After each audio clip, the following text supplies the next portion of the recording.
মানুষের ঢল মহামায়া মা আনন্দময়ীকে দেখবার জন্য হাজার হাজার লক্ষ লক্ষ মানুষ দর্শনার্থী যারা বাগবাজারে এসে পৌঁছেছেন।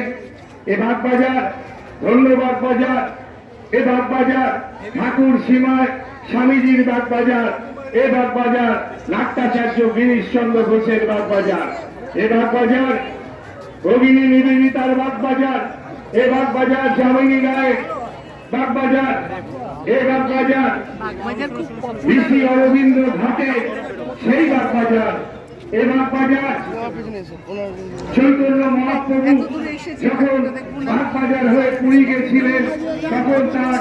চরণধুলি এই বাগবাজারে রেখে গেছিলেন। তাই সেই ধন্য বাগবাজারের মাটিতে আগত সকল দর্শনার্থী যারা এখানে এসে দশভূজা মা আনন্দময়ীকে দর্শন করছেন, তালবেতাল প্রতিনিধি বাপি ঘোষের পক্ষ থেকে তালবেতালে প্রত্যেকটি কর্মকর্তা ও সদস্য সহ তালবেতালের অন্যতম সাংগঠনিক প্রধান